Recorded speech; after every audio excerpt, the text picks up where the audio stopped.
Welcome students. നമുക്ക് അടുത്ത ക്ലാസ്സിലേക്ക് പോകാം. നമ്മൾ പ്രൈസ് ഇലാസ്റ്റിസിറ്റി ഓഫ് ഡിമാൻഡ് ആണ് പഠിച്ചത്. ആദ്യത്തെ ക്ലാസ്സിൽ പഠിച്ചത് ക്ലാസിഫിക്കേഷൻ ഓഫ് പ്രൈസ് ഇലാസ്റ്റിസിറ്റി, അതായത് ടൈപ്സ് ഓഫ് പ്രൈസ് ഇലാസ്റ്റിസിറ്റി.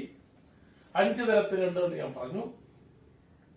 അത് കഴിഞ്ഞ് ഇലാസ്റ്റിസിറ്റി മെഷർ ചെയ്യുന്നതിനുള്ള ഒരു മാർഗം, ഒരു മെത്തേഡ് നിന്ന് പെർസെന്റേജ് മെത്തേഡ് ആണെന്ന് പറഞ്ഞു. ആ പെർസെന്റേജ് മെത്തേഡ് അനുസരിച്ച് ഇലാസ്റ്റിസിറ്റി കാണുന്ന ഇക്വേഷൻസ് ഒക്കെ കഴിഞ്ഞ ക്ലാസ്സിൽ നമ്മൾ പഠിച്ചതാണ്. അടുത്ത് നോക്കുക, ഒരു മാർഗം കൂടി, ഒരു മെത്തേഡ് കൂടി, അതായത് elasticity along a linear demand curve. ഒരു ലീനിയർ ഡിമാൻഡ് കർവ് ഒരു ലൈൻ എന്നേ അർത്ഥമുള്ളൂ. നമുക്കറിയാം, നിങ്ങൾ പഠിച്ചിട്ടുണ്ട്, ഡിമാൻഡ് കർവ് എന്ന് പറയുന്നത് ഡൗൺവേർഡ് സ്ലോപ്പിംഗ് കർവാണ്. ഡിമാൻഡ് കർവ് ഡൗൺവേർഡ് സ്ലോപ്പിംഗ് കർവാണ്, നെഗറ്റീവ്ലി സ്ലോപ്ഡ് ആണ് കർവ്. അപ്പം ഒരു ലീനിയർ ഡിമാൻഡ് കർവ് ഉപയോഗിച്ച് നമുക്ക് ഇലാസ്റ്റിസിറ്റി കാണുന്നത് എങ്ങനെ എന്നുള്ളതാണ്. വളരെ സിമ്പിൾ ആണ്. പരീക്ഷകൾക്ക് ചോദിച്ചിട്ടുണ്ട്, എങ്ങനെയെന്ന് ശ്രദ്ധിക്കുക. നോക്കുക, ഇത് y ആക്സിസ്, ഇത് x axis, x o y. ഇവിടെ നമ്മൾ പ്രൈസ് എടുക്കുന്നു, ഇവിടെ നമ്മൾ ക്വാണ്ടിറ്റി എടുക്കുന്നു. ഞാൻ ആദ്യം ചെയ്യുന്നത് ഒരു ലൈൻ, അതാണ് ലീനിയർ എന്ന് പറയുന്നത്. ഒരു downward sloping demand curve, linear curve വരയ്ക്കുന്നു. അതായത് y ആക്സിസിൽ നിന്ന്, ഈ y ആക്സിസിൽ നിന്ന് x ആക്സിസിലോട്ട് ഞാൻ ഒരു ഡൗൺവേർഡ് സ്ലോപ്പിംഗ് കർവ്, ഒരു ലൈൻ വരയ്ക്കുന്നു. നോക്കുക,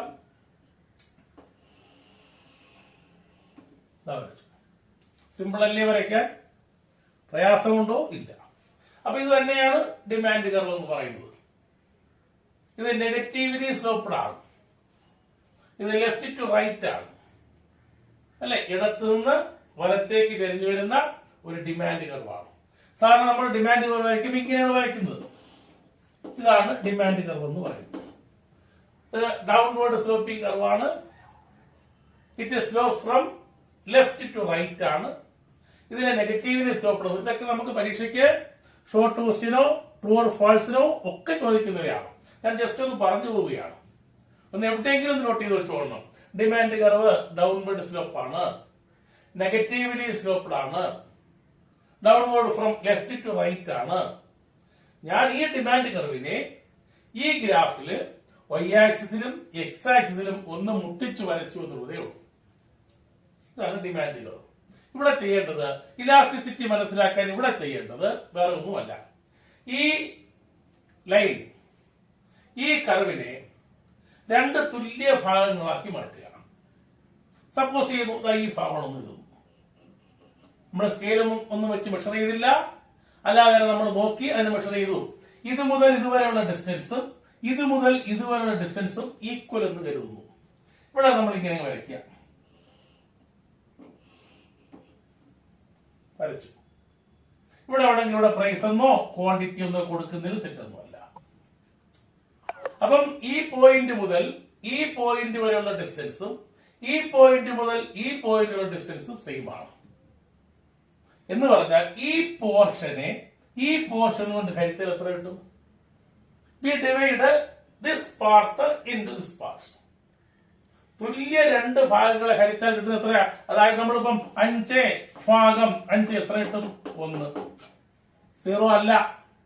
5/5, 5 5 ഒരു പ്രാവശ്യം പോകും. ഒരഞ്ചാണ്. അതുപോലെ ഈ പാർട്ട്, ഇത് മുതൽ ഇതുവരെയുള്ള പാർട്ടും ഇത് മുതൽ ഇതുവരെയുള്ള പാർട്ട് സെയിം ആണെങ്കിൽ ഈ പാർട്ടിനെ ഈ പാർട്ട് കൊണ്ട് ഡിവൈഡ് ചെയ്താൽ കിട്ടുന്ന 1 ആണ്. എന്ന് പറഞ്ഞാൽ ഈ പോയിന്റിൽ ഇലാസ്റ്റിസിറ്റി ഈസ് ഈക്വൽ ടു 1 എന്നർത്ഥം. അപ്പൊ ഇലാസ്റ്റിസിറ്റി ഈസ് ഈക്വൽ ടു 1 എവിടെ വരുന്നു? എന്റെ പഴയ ക്ലാസ്സുകൾ നോക്കണം. Unit elasticity. അപ്പൊ ഇത് യൂണിറ്റ് ഇലാസ്റ്റിസിറ്റി കാണിക്കുന്നു. ഇനി നമുക്കറിയാമല്ലോ, ഇലാസ്റ്റിസിറ്റി ഇൻഫിനിറ്റി എവിടെയാണ് കാണിക്കുന്നത്? Elasticity infinity perfectly elastic ഡിമാൻഡില്.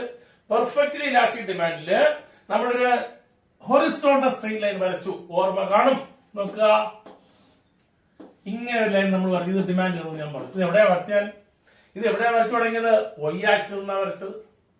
y ആക്സിസിൽ നിന്ന് ഒരു ഇൻഫിനിറ്റ് ലൈൻ വരച്ചു. Perfect elastic demand curve. അങ്ങനെയാണെങ്കിൽ ഈ ഡിമാൻഡ് കർവ് തുടങ്ങിയിരിക്കുന്നത് ഇവിടെ എന്താണ്? ഈ y ആക്സിസ് ആണ്. ഇവിടെ elasticity is equal to infinity.